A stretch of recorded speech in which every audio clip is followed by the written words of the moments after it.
இன்றைய இறையாசிர் தொடக்க நூல் 1-2.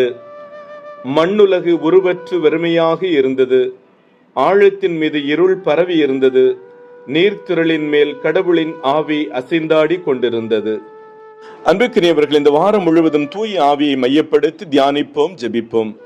தூய ஆவி என்பது ஒரு ஆற்றல் மட்டுமல்ல. தந்தையைப் போல மகனைப் போல் தூய ஆவியானவர் ஒரு நபர். இதை நாம் புரிந்து கொள்வது முக்கியமானது.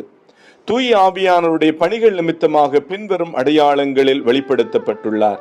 தூய ஆவியானவரின் தூய்மையை, மென்மையான பிரசன்னத்தை வெண்புறா சுட்டி காட்டுகிறது. தீப்பிழம்பு என்னும் தூய்மையாக்கும் நெருப்பு மாற்றத்தை உருவாக்குவதை குறிக்கிறது.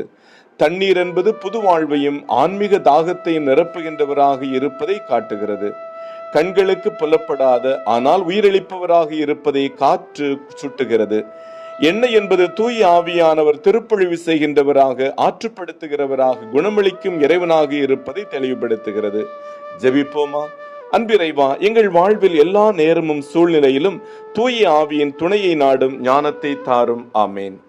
எல்லாம் வல்ல இறைவன், தந்தை, மகன், தூய ஆவியானவர் இந்த நாள் முழுவதும் உங்களை ஆசிர்வதித்து பாதுகாத்து வழி நடத்துவாராக.